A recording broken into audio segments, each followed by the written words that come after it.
On Tuesday, September 24th, community members from Winhall, Londonderry, Weston, and Jamaica converged on the gym at the Flood Brook School in Londonderry to talk about housing, one of the more vexing and hard-to-solve issues facing the state, and the entire country as well.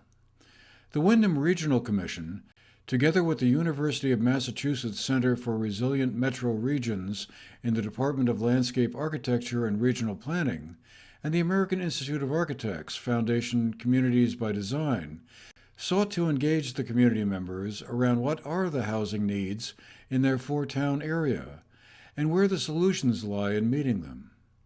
This was the first of two meetings. The other was held 2 days later, on Thursday, September 26th, also at the Flood Brook School. Chris Campany, the executive director of the Windham Regional Commission, got the meeting started. The state provided us with funding to do what was called housing navigation, which they didn't define what that should be, so they left it up to the RPCs. And what I've learned is in Vermont, we create a really challenging context for towns to plan for housing, because we have over 250 municipalities who have the responsibility for planning on this on a town by town by town by town basis. And when you plan for housing, right, you're not just planning for housing, you're planning for the infrastructure to support it. And it's a challenging conversation. Just deciding to have the conversation about housing can be challenging. And then the planning commission, you get it, you try to figure out how much do we need, where does it go, what kind of infrastructure are we going to need to support it. And then factoring in things like flood hazard areas and river corridors. It's just a challenging thing to talk about. And so what I thought about was up here in this corner of our region, so the Windham region is 27 towns. There's 23 towns in Windham County, Reedsboro, Searsburg, and Winhall in Bennington County, and Weston and Windsor County. And up in this corner, of course, this was the hardest hit area. It includes more of our towns, but during the flooding in 2023. But also in this area, we had a number of towns looking at, especially the roles of their villages and infrastructure to support retaining existing housing and businesses in their villages, and then also just trying to figure out how do we move forward in this flooding environment, right? Discussion around housing followed between the audience, the Regional Commission members, and the University of Massachusetts faculty members. The room was then divided into two groups to drill down into what were some of the issues surrounding housing and what needed or would be helpful to make progress on it. I'm Hannah Giannotti. I'm from Winhall. I'm on the planning commission there. I grew up in Winhall. I moved to Montreal for about 9 years, and about a year ago I moved back. And I am living the challenge. There's no housing available that I can afford. And so that's kind of why I ended up on the planning commission in the first place. But yeah, really, this is an issue close to my heart. For people who work in the area, beginning of careers, really that missing middle for teachers. We have a police department in town. None of them can afford to live in town, and we pay well, so those, so people can live and be year round. Yes. There's a disconnect between incomes and affordability. Okay. Yep. Older folks are much more devoted to trying to stay in their home than to leave it. The problem is that as people age, the house they lived in when they were 30 doesn't work well for them anymore. There's safety issues, there's other things. So that's a challenge. But I tend to hear from people who want to stay right where they are. So that's 5, right? We have 5. There were also several international students present, helping with the meeting, and we had a chance to talk with one, a student from Thailand, to get her perspective. So does Thailand have a housing shortage or housing issues like we have here? Yeah, definitely. We also have problem unaffordable housing for middle incomes or poor people or something like that. But the thing is, our government they put a lot of effort to help them to provide low incomes loan or low interest loan, or also have built some kinds of building area or like lodging area for them to rent in very cheap rate. Yeah, something like that. Yeah. The two groups reunited and shared their takeaways. These were the sort of 5 salient points that came out of our group. One was there's a disconnect between availability of housing and housing prices and incomes. So that was one point. This is a different environment than perhaps a lot of other places for people to live. There is snow. There's a lot of snow. It tends to create kind of expanded challenges for people to live here. Transportation is a big issue. It's a regional issue.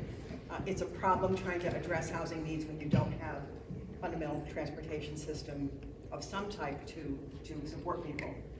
The ski industry is ever present. I think you called it the elephant in the room. So there's sort of the how do we take advantage of or deal with that when that is creating such an issue around access to housing and demand for particular types of housing. And then there's a disconnect between the housing market and the labor market. So what people can earn in wages and availability of jobs is not the same as what housing costs here.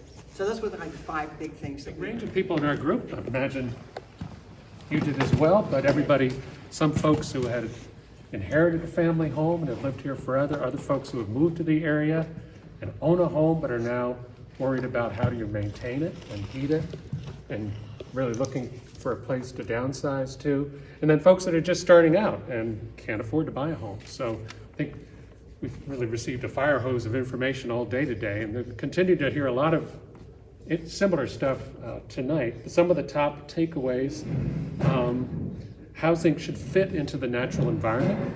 So kind of Hannah was encouraging really having a strong vision of what we want housing to be, not if I could make words in your mouth, not just housing that we build because we have to, but housing that actually enhances our communities, including fitting in, doing a better job of using local materials, being energy efficient, so on. Another one we talked about is there's sort of this dynamic of it's hard to get into a house, it's also hard to get out of a house. So how do we ease the transition for people who have lived long-term on a property and are looking to downsize, and flip with people who are looking to get into a property? And the need for more transportation choices and being able to accommodate walkability and bikeability, which is a particular challenge, which we also talked about a lot when people don't really support changing the character of streets by building sidewalks. And how do you bring bikes into an area where you have these narrow 2-lane roads and you have some wonderful new bike trails under construction, but how do you get there? The team from the University of Massachusetts stayed in the area over the next couple of days, making site visits and meeting with community members. A second conversation was then held on Thursday, September 26th, to share some of the ideas. As the Regional Commission put it in a press statement, this was an experiment to convene a conversation across town boundaries to explore where residents see themselves, their family members, neighbors, co-workers, and the next generations living throughout the different stages of their lives. The end product is not a new plan or regulation, but the ideas and concepts that may be built upon to engage the public to assess housing needs and develop recommendations to address potential solutions. We spoke with Sue Westa, the Associate Director of the Windham Regional Commission, the following day to see how that second meeting went. Oh, it was great. The consultants gave their presentations, which I don't have all yet, but I will be getting them and posting them on our website.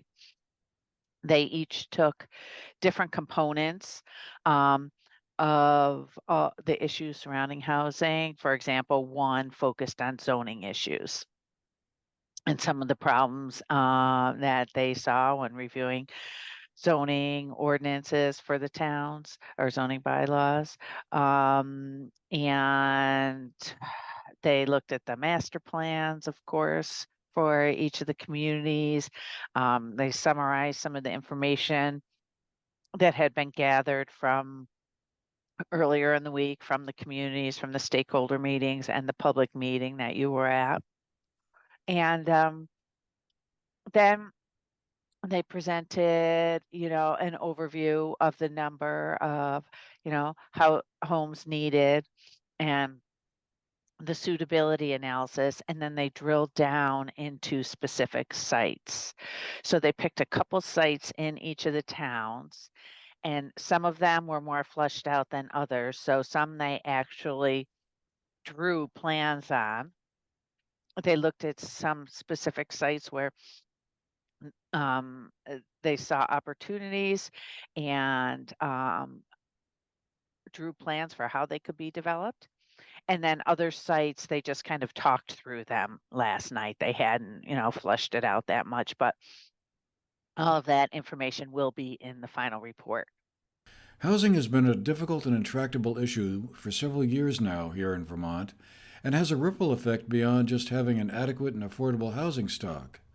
It affects schools, businesses, and the broader economy of the state. The Windham Regional Commission will be publishing a report summarizing the meetings and their findings. This issue is far from over. For the GNAT-TV News Project, I'm Andrew McKeever.